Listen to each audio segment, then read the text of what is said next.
Hey folks, 11:30 by my clock. Good morning wherever you are. My name's Pete Irvin, one of the volunteer managers for the cohort. Glad you're here for the July Read cohort call. Got a great topic today, uh, safety and reads, and got some heavy hitters, some folks from NEMO and IMTs that are experienced safety officers, and also a bunch of them have read experience. Before we jump into that, a couple of announcements. One is, if you don't belong to the cohort, I'd encourage you to join it. There's a link in the email message that comes out to join the cohort to make sure you get the message direct. We don't overwhelm your mailbox, but we do put some good information in that link every month. Um, if you are a lead read or a read or an agency administrator on an assignment and are looking for resource advisors, we can help with that. But to keep from getting crossways, we need to make sure that you have put in a resource order. And there's some instructions on how to do that, or you can contact any of the cohort managers for help. Likewise, if you are a trainee read interested in an assignment, we're piloting a way to try to help you with that. You can also put some information on a spreadsheet that we have on the Read Cohort Google Drive. Been a kind of a slow start to fire season, but things are ramping up. And of course, Canada has been burning like crazy. I looked at yesterday's SIT report. I think there's 15 crews, 5 IMTs, bunch of jumpers, bunch of repellers, and miscellaneous overhead in Canada. The Southwest is heating up, and so is the Pacific Northwest. So just because it's a slow start doesn't mean it's not going to happen, folks. Any of the other cohort managers have any announcements as we start? Oh yeah, let me do the big one, Melissa. We are looking for topics for the next couple of months of calls. We do these calls on the third Wednesday, 8:30 Pacific time every month, and we very much want your ideas. And if you're a presenter, you know, if you've got some subject matter expertise, we'd love to talk with you about possibly leading a call. Or if you just have an idea for a topic you'd like to see covered, please drop it in the chat, and Melissa's going to be monitoring that for us so that the managers can try to set that up. We're an interactive group, folks. We're a community of people that care about the resources, and we're all in it together. So if you've got a great idea, if you've got a great topic that you'd like to share, we'd love to hear from you. So we put on good quality calls in the next few months. With that, I'd like to turn it over to our presenters for today. And I won't go deep, but we know this is an important topic. We know there's a lot of new and trainee resource advisors, and we know there's a lot of us where it's been a while since we've been out on assignment. So let's get in that mindset. Hey, I'm available. My dispatch just called me. I'm heading out to my first incident as a resource advisor this year. Going to be going out on the fire line most likely. What do I need to be thinking about? What's the safety features that are going to keep me and my fellow resource advisors and everybody on the incident safe? With that, I'd like to introduce Dave Updike. Dave is the safety officer on NEMO Team 1. He's from West Atlanta, I believe. That's the former Atlanta NEMO team, and Dave is a Southern Cal guy. He'll introduce the rest of the presenters, and they'll give us some good intel. Dave, please take it away. I'm not sure if that makes me good or bad being from Southern California. That's a interesting introduction there. Thanks, Pete. But looks like Dylan and Keith, you may have your cameras activated, and that's going to be taken away from a little bit of the presentation today. If you can disactivate those, that would be great. But thanks for having us on. So I brought with me Tim Sampson, also a NEMO safety officer, Todd Ledger, a safety officer from Wyoming, who's also on the Shoshone as a risk management safety officer for the forest, and then Mike Cook. Mike's out of Alabama, another safety officer, and so we have 4 of us that are going to kind of run through a pretty good presentation that we outlined just for you. I want to say a couple things about the READ program too. That I was on the Thomas Fire 2017. One of the most impactful READ briefings I think I've ever seen in my career was Lynn Gasway getting on stage and talking about an artifact that was found out on the line. And Lynn, I don't know if you remember that or not, but there are still people talking about that briefing and the way that Lynn was able to communicate of how important everybody's slice of the pie of the big job is, right? Like we have risk management, you guys are doing resource advisor, there's operations. She really outlined everybody's position on that incident and how important everybody is to the big wheel of success. And so that to me was one of the most impactful things I've seen in a briefing still to date. So Lynn, appreciate that. Really taught a lot of people a lot of things that are still talking about that. So going forward, some of the things that we really wanted to really look at and think about was what are some of the things that we've seen in our careers, and I think all of us are over 20 years for sure in the business of either operations or safety, and looking at what are some of the things that because some of us have been reads before, what do we look at as some of the opportunities for reads and also some of those challenges for reads that are out in the field. And so first up, we're going to start with Mr. Tim Sampson, and I'm going to go ahead and share my screen. And Tim, if you can tell me that everything's up and great, that would be good. All right, thanks for the intro. Can you guys all hear me okay? Can you hear me okay, Dave? Gotcha. All right.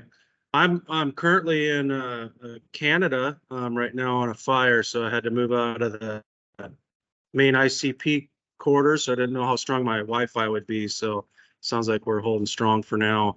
So great intro. And we talk about risk management and safety. Risk really to me is important to understand whenever decisions we're making out on the line via tactfully, tactics-wise, small to strategic, but ultimately, decisions we're making could put things we care about in harm's way. Always our number one priority, our harm's way is humans. You all as resource advisors, our incident responders, and the public. And then the other piece to that too is what other values out there is at risk, right? So those are always conversations that we as safety officers are continuing to try to highlight and foster that. And many times resource advisors are a part of that with us. So this slide here, we talk about risk management 101. Talks about hazards, condition or situations that exist within the work environment. I look at it, as think about investing in the stock market. What are you risking when you invest? What are you hoping to gain? And the value, what exceeds your perceptive risk for you to invest right? That really to me, it's hazard is what is going to cause or harm. What are the sequences of events? And we look at hazards through a probability severity lens, the probability of a likely of that hazard and a severity of a bad outcome. What is the which equals risk?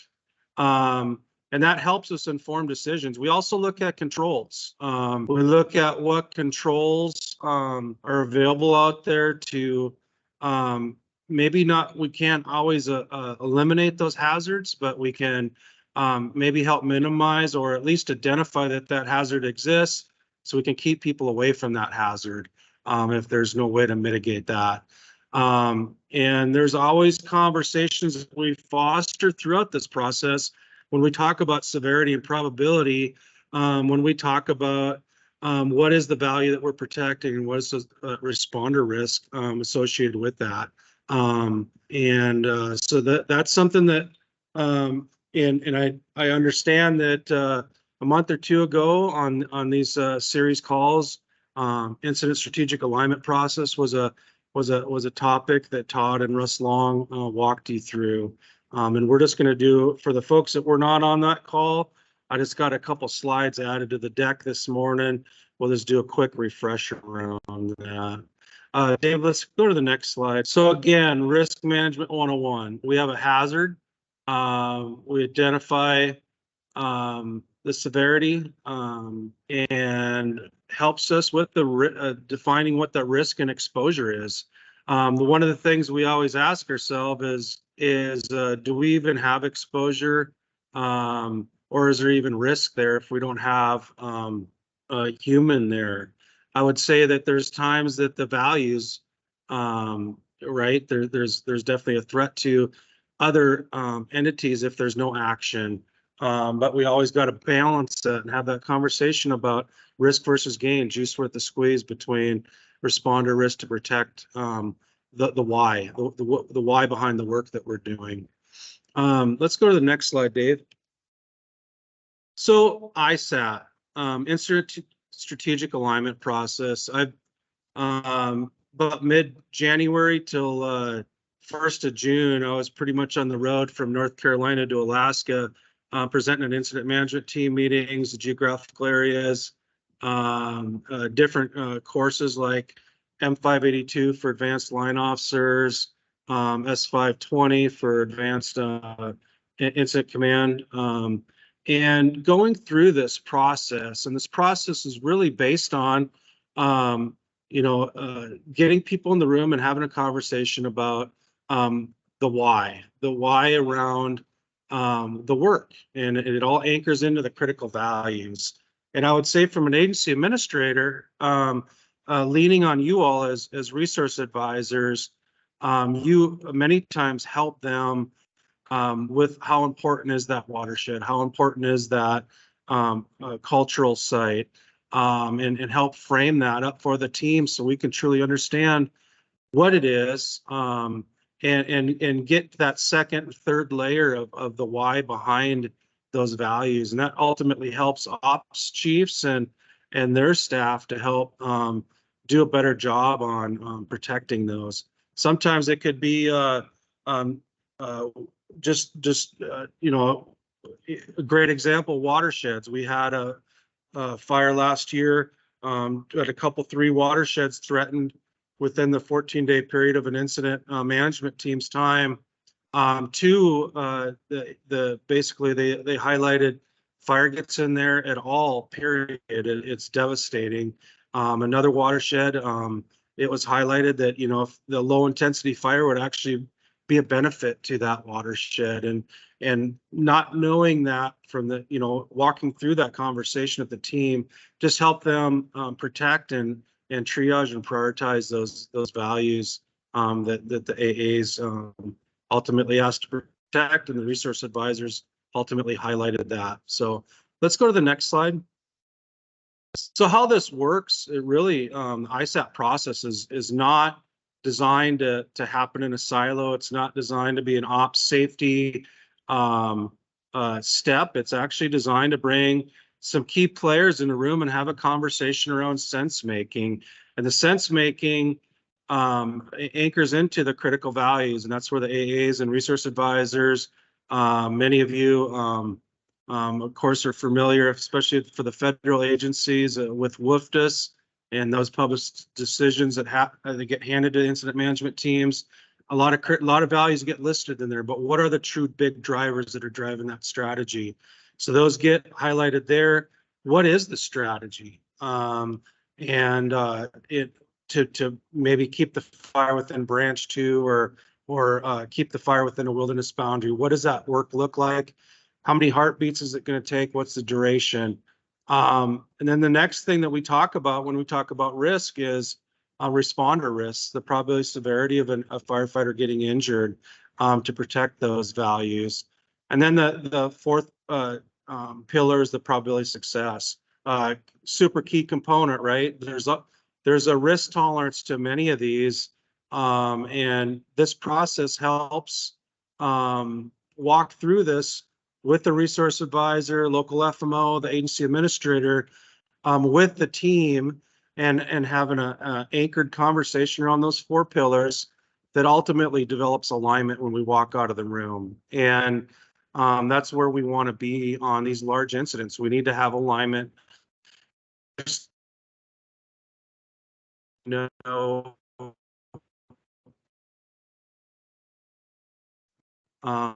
And some points that we need to have conversations around. So for some of you, this is just a rinse and repeat. For others, of course, just a quick 2-slide. We're normally do a 45-minute to an hour presentation and got a pretty good slide deck on the whole ISAP process, but that's a really quick snapshot of Risk 101 and ISAP. I think next one's to you, Dave. Perfect. Thanks, Tim. So when we look at folks that are out there, like Tim was talking about, and the risk to responders, what happens when things don't go well and we have an unfortunate outcome. Every IMT is now looking to put together an incident emergency plan for an IWI, or an incident within an incident. And so think about this, most reads are doing a lot of work that is typically out in a pretty far area. You're out working by yourself, and then you stumble across either the person you're working with gets injured, or you stumble across another resource out in the field that's in a pretty desolate area that is now injured and needs to be extracted. What's the plan for that? And so we were able to put together, safety officers were able to kind of group together and look at all the plans throughout the nation and really try to hone in and make sure that the current challenge we had was a lot of teams out there were doing the same thing, but they were doing it differently. And so imagine being every time you go to a fire, and sometimes that's multiple times per calendar year, and every time you show up, there's a different process to extract an injured person off the hillside. So we wanted to try to narrow that in and try to get a little bit closer to when you show up, there's a plan in place, and generally you know what that plan is. And so we were able to standardize the formatting of what that emergency plan looks like throughout all IMTs throughout the country. So this is that plan. We thought it was really important to go through this plan very quickly with this group, just so that you guys know that when you're all out there and you guys have the opportunity to work in some of those real desolate areas, that there is a plan that if someone does get injured, here's how it's going to work out. And so the purpose is really all of these steps, you see these little check boxes, have to be in place before that team takes or assumes command. And then the IC has to sign this document stating that all of these are in place during that date and time that they was signed. And so that means that the plan is in effect. And if they take assume command of that incident, and then in the first hour, they have an extraction that needs to happen of somebody off the hillside, they're already ready for that emergency, and they're fully equipped. So going through this document, is about a 15-page document. Each one of the command and general staff positions, each one of those key roles of different functions on the incident, they all have identified tasks that need to be completed both before an incident was to happen and then during an incident. And the reason for that is we find a lot of folks are very intimidated by being involved in an incident of that caliber. And so what we're trying to do is look through the lens of a trainee.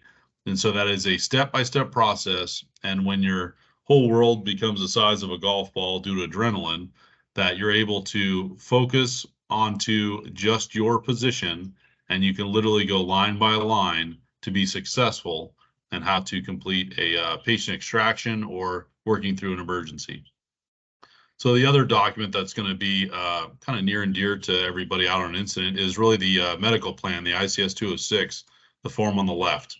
And so when you see that, that is pretty much if somebody was to get injured on the incident or get sick, this is how they're going to, this is the plan to take care of that incident.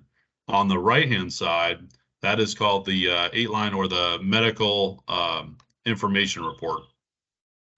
This one here is used on wildland fire incidents. And have you ever heard the term 8-line before? This is what that is. And so if you are the first on scene of that emergency, you basically need to communicate these 8 things over the radio so that we understand what the nature of the emergency is and how to get the proper care started and en route to your location. So going through contact communications and dispatch, your incident status, severity of injury, and then you'll see right here in this box, it says red priority 1, yellow priority 2, green priority 3. Those are then now captured in a later part of the document of what does that trigger within that incident within an incident.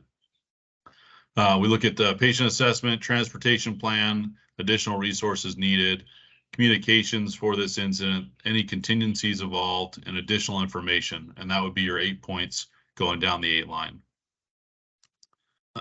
Those colors then are represented by how we are going to respond to this emergency. And so if it was a green, you can see right there, it's a non-emergency incident. Patient has minor injuries or illness.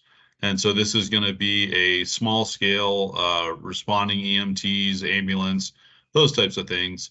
And it does not warrant a emergency communications channel where all communications on that command frequency are shut down and that emergency has priority over all other radio traffic.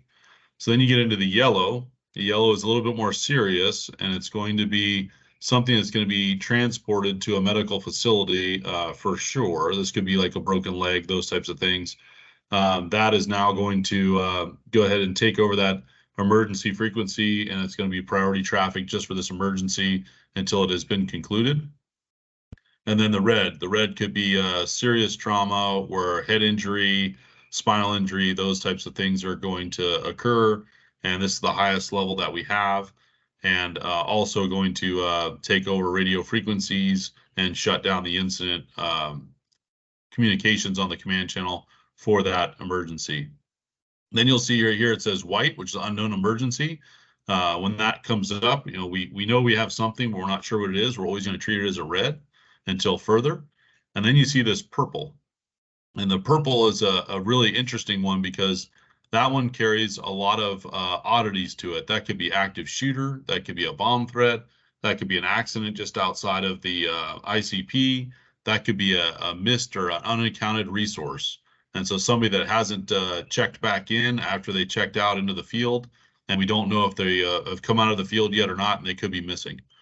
So you can see that all of these definitions are really well spelled out for the different colors and what they kind of dictate. And this sheet right here is really designated for the rados there in comm unit. And what we talked earlier about, everybody, their adrenaline spikes, and if they don't have the experience of running through some of these, it's going to be intimidating. And so we're trying to give these different aids, if you will, to make sure that we can be successful in that time of need.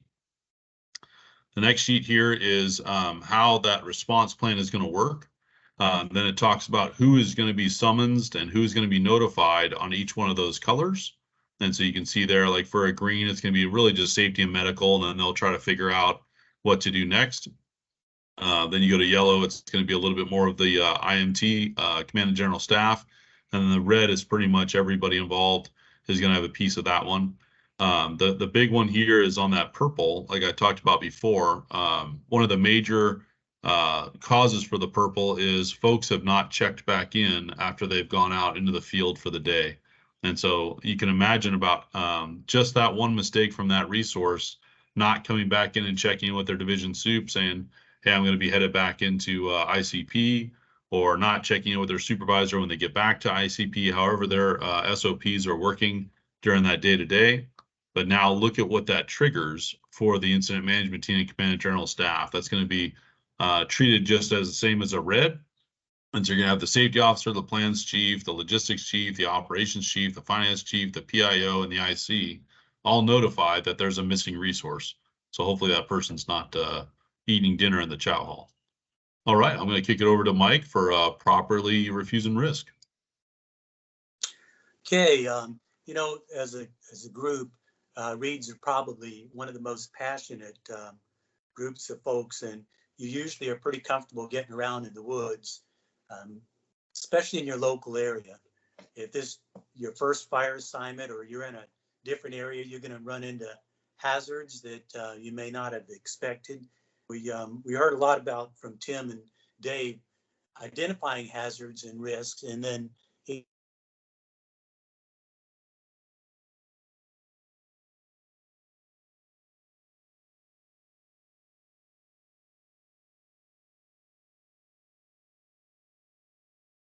how to refuse risk.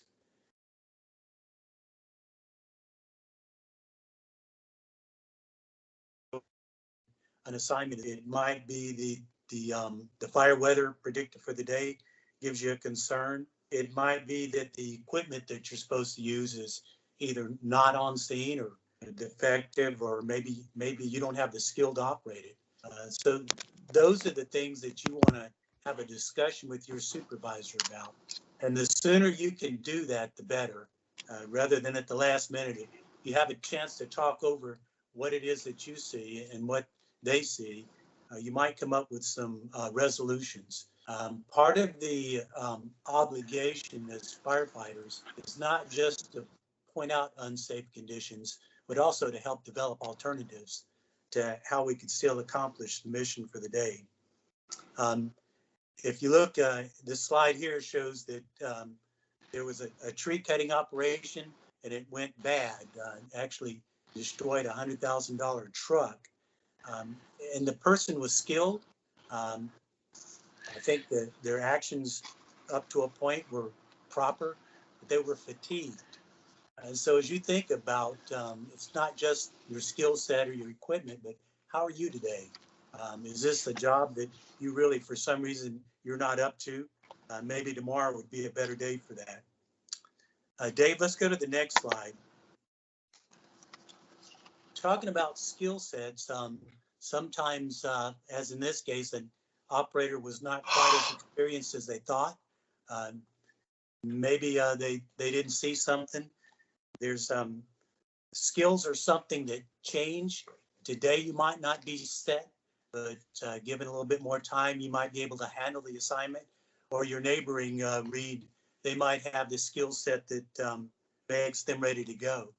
Are you asked to take a piece of equipment like a UTV that you don't have a license for, or maybe operate a four-wheel drive in a place that you're really not comfortable?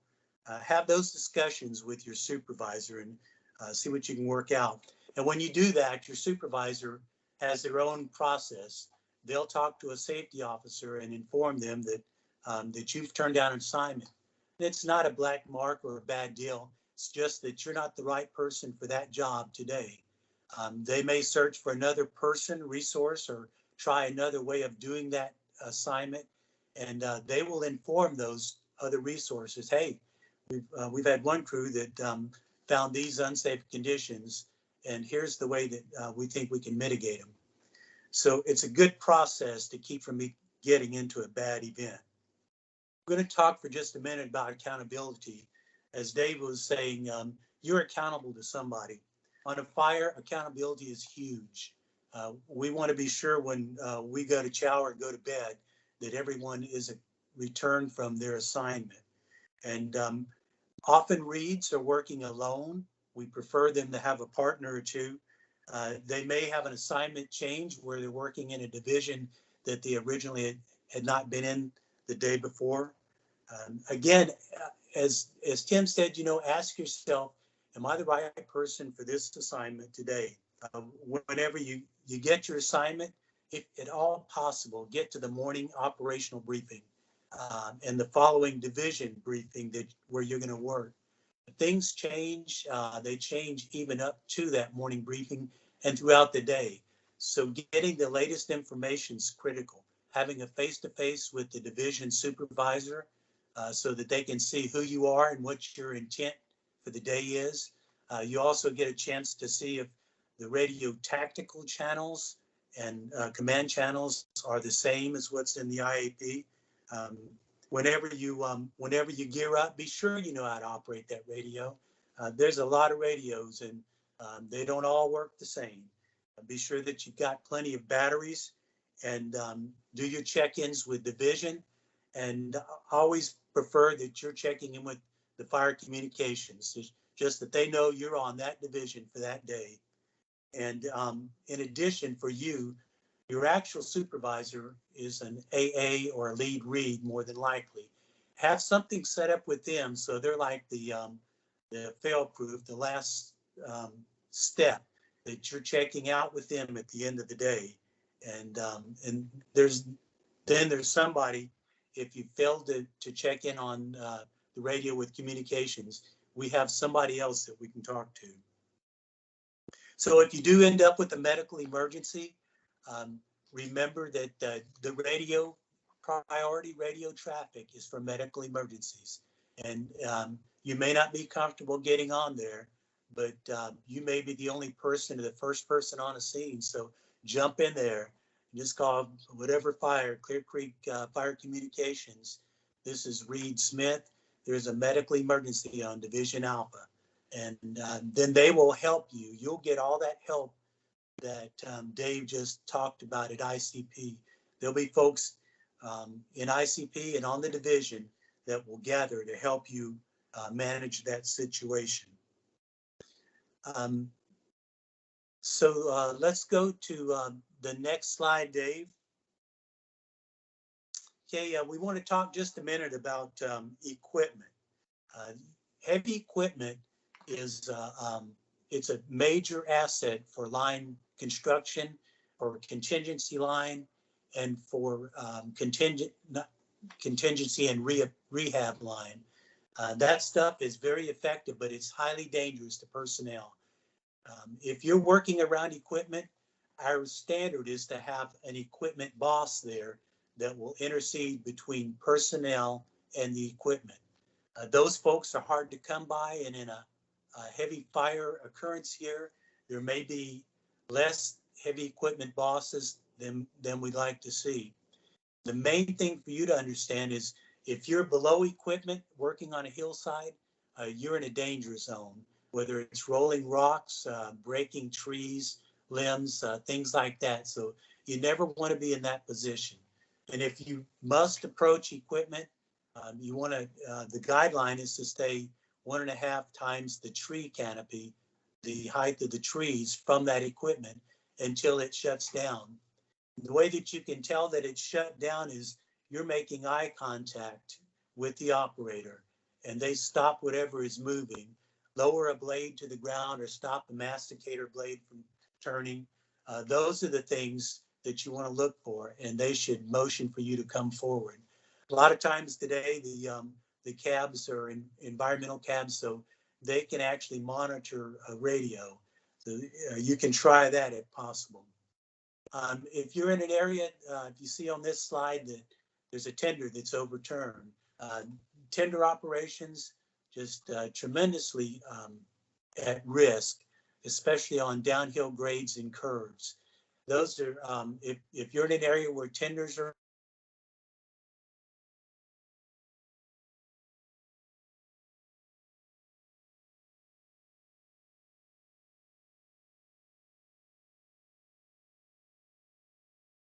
am I still, there we go. Okay, so one thing we want to talk about is LCES, lookouts, communications, escape routes, and safety zones.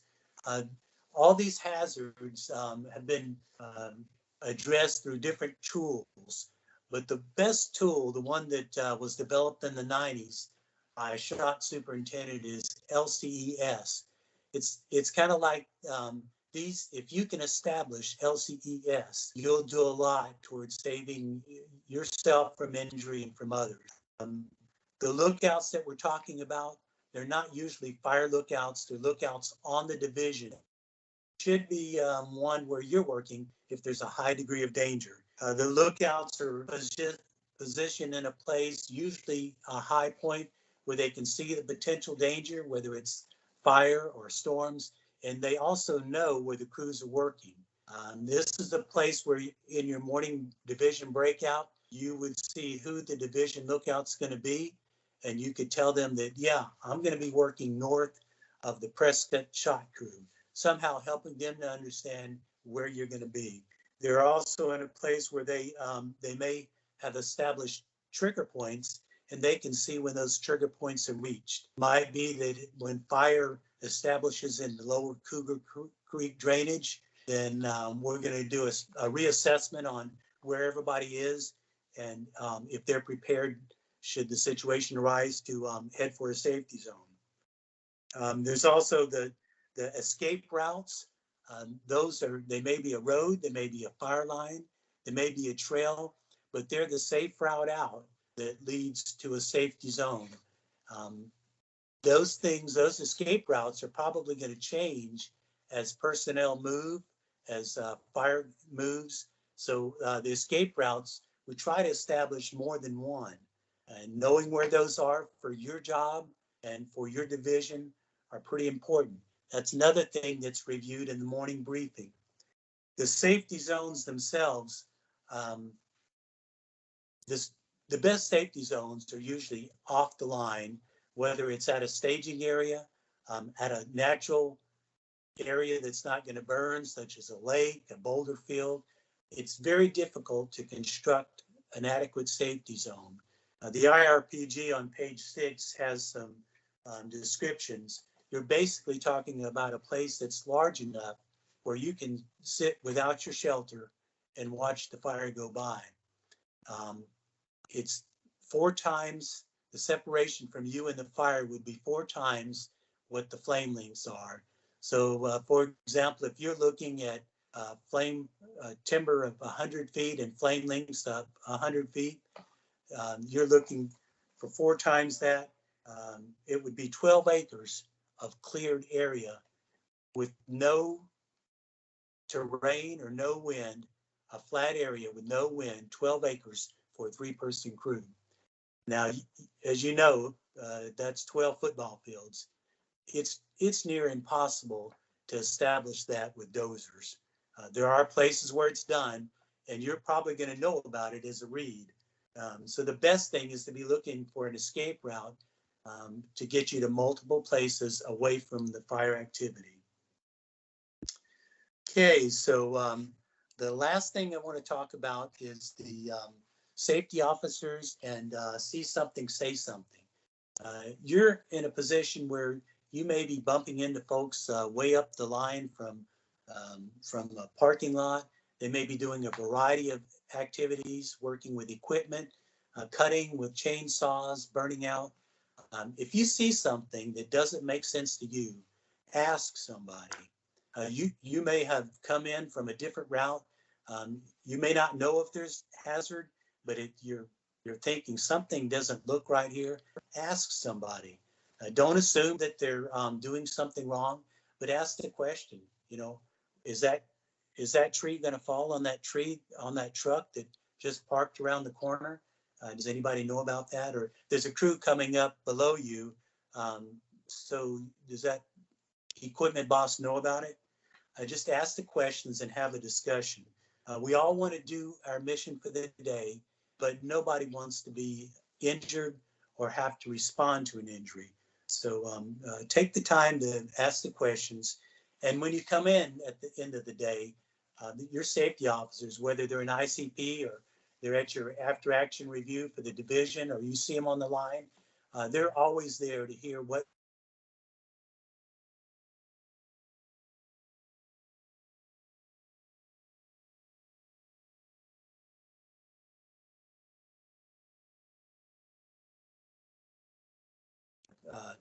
a fuel buildup, a bunch of down timber. Go ahead and make that. There's never too much information. And Dave, I think that'll wrap me up. Okay. Next topic, we'll talk a little bit about mental health and burnout and wellness as a resource advisor. Next slide, please, Dave. So resource advisor work can be stressful. Oftentimes especially if you're on your home unit, the day job still exists. So it's really important to set boundaries and expectations with your supervisor prior to committing. And we'll talk a little bit more about that as we go on through here, but having those boundaries and expectations is key. Because being a resource advisor on the fire, that's going to be a full-time commitment, and the workload back home is still going to be there. So you might need to find someone to help you manage some of that. Sometimes you can feel as if you're a barrier to operations and how the work is getting accomplished. And that's why I would encourage each of you to become involved in the ISAP process and become a key contributor during those discussions. I've got an example where our incident management team has been utilizing ISAP for a couple of years now, and we bring the resource advisors in. And this goes back to what Mike was talking about of safety out there on the fire line. And if you see something, say something. We had a particular fire where the road to get from point A to point B went straight through the fire, but operationally we determined that it was too dangerous because of falling trees. And so we were sending all our operational resources the long way around, while the resource advisors kept driving through the middle of the fire right there. And once we brought them into the ISAP process and started talking why we weren't driving through the middle of the fire, they're like, oh, well, we've been driving through there and we haven't felt comfortable at once doing that. So I'm glad that we were part of this. So now we'll take the long way around too. So that's an example of, if you see something, if something's not feeling right, speak up and say it. And becoming involved in that ISAP process, you're now part of the team, you're part of the process, and part of the decision. So you don't feel as if you're a barrier. Oftentimes you might not have enough staff. If you're doing resource advisor work on a local fire, develop a rotating schedule with all the different resource advisors on the unit and commit to those schedules. And if you can't commit to those schedules or you don't have enough folks, order in help. I think that's one thing that we often forget about, is there is a lot of resource advisors that are out there, and it's okay to order in help for your local unit. Another thing that I've noticed that has been stressful to resource advisors is too many key briefings. And the example I'll use is here on the forest. Every fire employee has to have a grizzly bear safety briefing, and we have resources showing up at all hours of the day wanting to get out to the fire line. So set those expectations with the incident management team of having scheduled briefings. Hey, if a crew shows up at 2 o'clock in the afternoon, they need to stay in camp until we have our bear briefing at 3 in the afternoon, or whatever that is. And that helps control some of that operational tempo, and it helps minimize some of that stress that you may be feeling as a resource advisor out there. Develop alternative options. Maybe there's some opportunities for bear briefing videos or something like that. This next slide, I just want to briefly touch on it. And these are different stress reactions that you may encounter. And on top of it says crisis and trauma, but these are just stress reactions that you may experience in general. And I like this because a lot of times when I'm in a stressful situation, I may not be able to put words to how I'm feeling. And this sheet helps me identify that reaction that I'm feeling. So those are normal. I'd refer to this sheet frequently and have it available. Next slide, Dave. So in order to take care of ourselves and be mentally prepared, we need to acknowledge what our stress reactions are, and we need to know what we're doing when we're stressed. And so how do you know when you're stressed? For me, it's pretty easy. I get short on the fuse, tension headaches, etc. How do others know when I'm stressed? Likely by my body actions or the way I react to them or encounter them. And then how do I manage my stress reactions? For me, it's taking a step back and you know, having some personal time, disengaging from whatever it is. So be aware of this, share this with other people. I know the resource advisor group here on the forest, we have these conversations and we keep an eye out for each other. And when we start to notice when folks are stressed, we say, hey, you know what, why don't you go take the day off and go spend time with your kids or something? I'll cover the resource advisor role today for you to help manage that stress. So next question or next slide, please.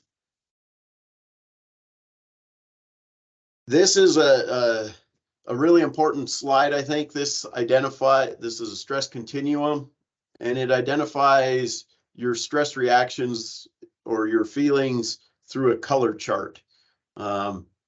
Green, that's typically where we want to be. Oftentimes, you know, when we start getting a little bit stressed out, we'll move up into that yellow, but then we can move right back to that green. If it's been a long fire season and it's just been going and going and we haven't been getting any breaks, we might move up into that orange category where it's a more persistent stress.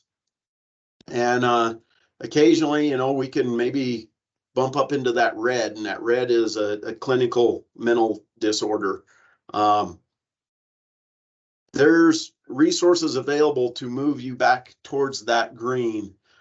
So again, this is one of those things where, and I don't do resource advisor stuff as much as I used to, but in my day-to-day job on the incident management team, if I'm in the orange category, I'll let my supervisor know that. I'll say, hey, I'm just not feeling it today. I'm in the orange. And what that does is that gives me permission to maybe take a step back and practice a little bit of self-care or whatever it is that I need to do to move back towards that green so that I can make better decisions out there in the field. Next slide. So this is starting to get into a little bit of the science behind mental health and sleep and why it's all important. So cortisol is the stress hormone, and having that is good because that's what keeps you safe. So having some stress in your day is good, but as long as that stress goes away, it needs to do that. If it doesn't go away, we start to have excessive stress that moves us up into the orange and yellow and sometimes red categories if not addressed. And so we start to live in this fight or flight mode the whole time, and we're not able to think clearly. We're not able to make good decisions. And so oftentimes we start to become more fatigued. We start to have depression, tunnel vision. So it's really important to manage our fatigue and stress levels when we're doing these resource advisor assignments so that we can have improved overall health and also have improved decision making, again, so that we're making good risk-based decisions out there and not putting ourselves or others in jeopardy of a serious incident. Next slide. So sleep's necessary for good physical and mental health. It strengthens the immune system. It recalibrates the brain circuits. You know, where the stress, that's kind of in that lizard brain, and then the sleep at night, your rapid eye movement sleep, that recalibrates everything and builds those connections to the prefrontal cortex, and then sets you up to be successful the next day. It gives you good blood sugar and detoxes the brain to improve memory. Next slide. So this is a graph of the Whoop project, or Whoop project, if you will.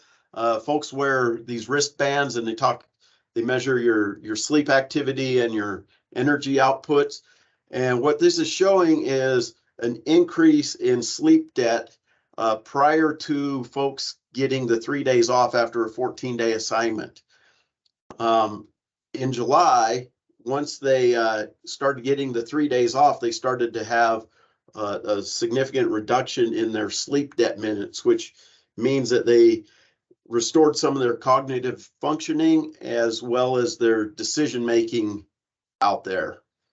I guess the one piece of this was specific to wildland fire crews. When folks, individual resources, incident management team members did this, it wasn't as dramatic of a change there because they still had their day job that they returned home to, and so they weren't actually getting a full 3 days off because they had their day job. So keep that in mind as a resource advisor. You still have that day job, so setting those boundaries and expectations is key.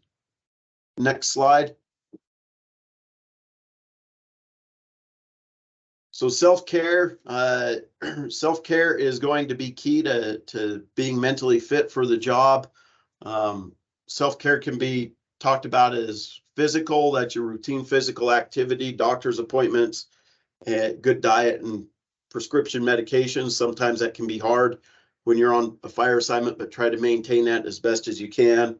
Social, make time for your friends and family. Mental, try to learn a new skill, read a book. Spiritual, typically a spiritual lifestyle is healthier. And emotional, acknowledge and expression of your feelings and talk to your support group. That goes back to that slide with all the different stress reactions that you have. Sharing this early on with folks that you work with, they'll help keep an eye out for you to be successful. Next slide, Dave. And this is the last slide that I'd like to share with folks. Are you burning out? And historically, if you ask me if I'm burning out at the beginning of the season, I would say no, because I'm not burning out. I'm just fine. And then at the end of the season, if you ask me where I was, I'd say I'm not burning out. I'm just fine. Then I came across this and I actually started doing this partway, towards the end of the season. And I'd find out that I was scoring maybe 57 or something. I was burning out, even though I was telling myself that I was fine. So again, periodically do this throughout the field season, especially if you have a lot of assignments. And it's okay to turn an assignment down and say no so that you can take care of yourself. Because if you don't take care of yourself, you can't do a good job out there on the fire line. So, and I think that was it, Dave.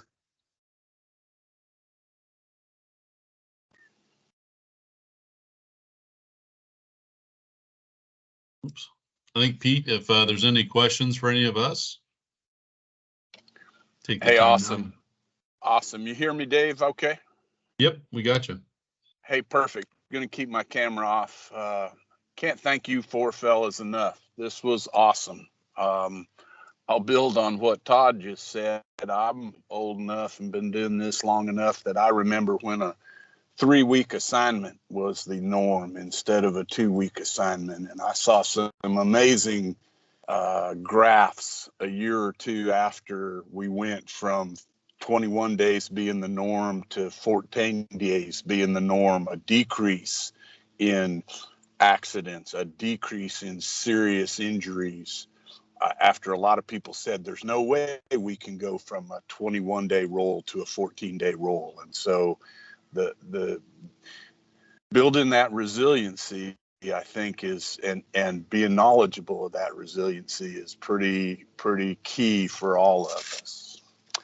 Hey, I'm gonna reach out to Melissa, another one of the cohort managers. I'm not able to look at the chat on the device that I'm on at the moment.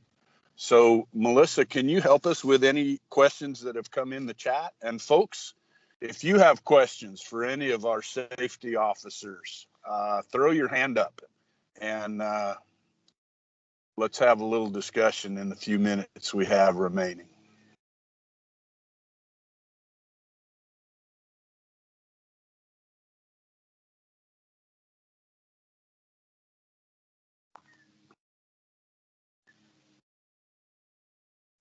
We're normally not this quiet of a bunch, guys. I will say this, we will have this session recorded and up on the, well, we're being recorded. It'll be up on the Reed Cohort YouTube channel within a few days once we do a little technological stuff. And Dave, if you'll flip me that PowerPoint, I'll make sure it gets into the Reed Cohort Google Drive as well. Lots of good stuff there. I want to take a harder look at several of those slides. Hey, Pete, if I can add something too, I Please. know that, you know, my previous time as a Reed, I was always a very operational firefighter, but got very heavily involved in Reeds. And one of the things that really helped me out being a Reed was I took the heavy equipment boss class. I think it's like a 3-day class, 24 hours, something like that, NWCG. And that heavy equipment boss class really got me to understand different types of heavy equipment that's out there, what some of the safety concerns are using each one of them, what the capabilities are of using those, so that I'm not reliant on a contractor who's coming out and feeding me why they should stay on the incident. I became a little bit more of a subject matter expert, if you will, on the equipment. And so if you guys are able to find a good heavy equipment boss class that really goes in depth into some of the challenges and some of the successes of utilizing heavy equipment on incidents, it may do you really well to just have that in your back pocket. Great point. Thanks, Dave. Melissa, do we have anything in the chat?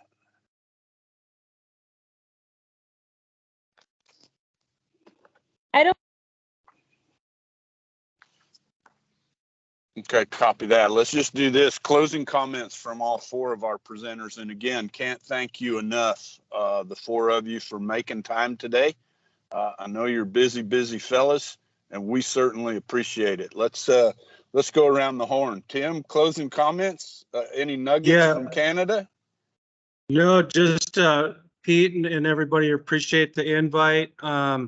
You know, Mike said it, and all of us really, you know, utilize it. Us as safety officers, we're there, you know, working with you all, working with the firefighters on the ground, and you see something, bring it up to the line safety officer, the team safety officer, and we'll work through anything identified, any problems or concerns that might be out there. And if you don't know, ask. And that's, I think, one of the biggest things around risk. There's a lot of unknowns and uncertainties around fire, and we have them as well every time we go to a new fire. So we ask a lot of questions, and please do yourselves. Thanks, Tim. Mike, appreciate you jumping in. Appreciate what you provided today. Closing thoughts from your standpoint? You bet. I of course enjoy working with Reeds, but you bring a different perspective. We talk a lot about situational awareness.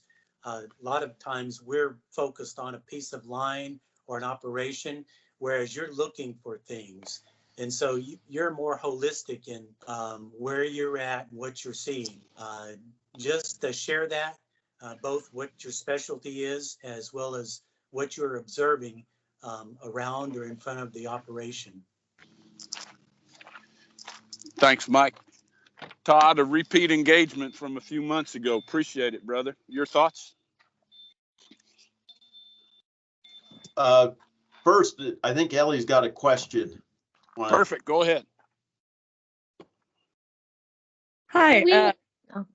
I didn't ask earlier when it was quiet because I had my hands full and I couldn't use my hands and my phone. But I just a quick kind of follow-up question to the mention of taking the heavy equipment class, just to have some like background on that. Are there any other courses or trainings or anything specifically that any of you all think are particularly helpful to have a better kind of overall picture of safety, even in areas that kind of aren't someone's specific area of expertise?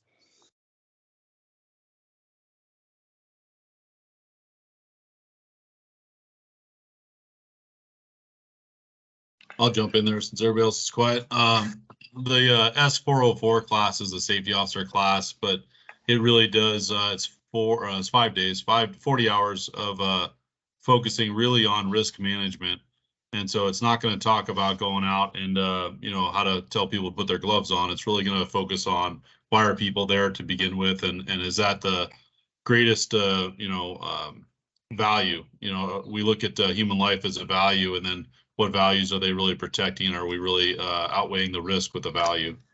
And so that, if that's appealing to you, if that's kind of answering your question, then that 404 class would be there. But I would say that the heavy equipment boss class, being that that's typically probably the majority of what I've done in my read career.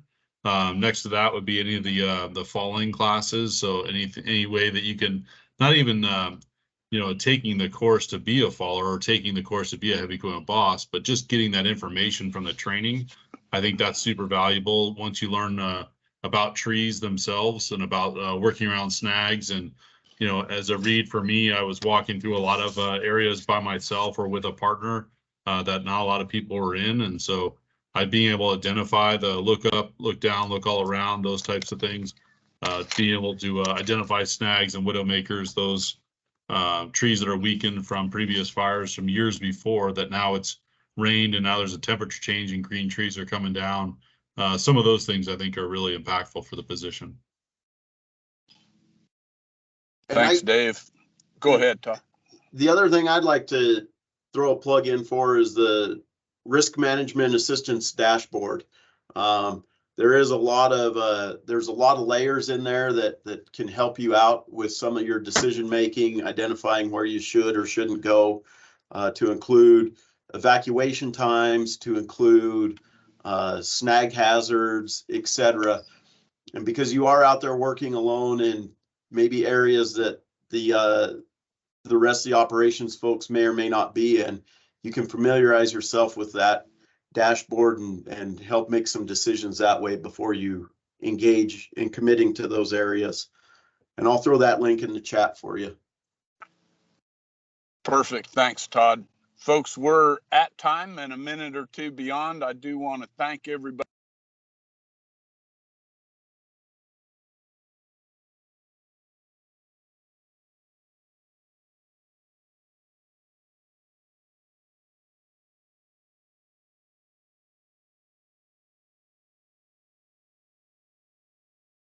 Hey, Pete, I think you muted yourself. I talk better when I'm on mute. Yeah. Hey, sorry, we're a couple minutes past, and I apologize for that. Want to thank all 4 presenters. And before I give Dave the final word, can't thank you 4 guys enough. We will have this on the YouTube channel and the presentation in the Google Drive within a few days. Thank you again, safety officers. Thank you, resource advisors. Hope to see you all next month. Dave, take us home. I didn't expect that, but hey, I'll put all of our emails in the chat there, so you guys have them as part of the recording. And feel free to reach out to us at any time. And then even if you guys get jammed up and you're on an incident and you have some questions, and there's that intimidation, and we all understand that if somebody says like, I'm not really sure if I should say anything or not.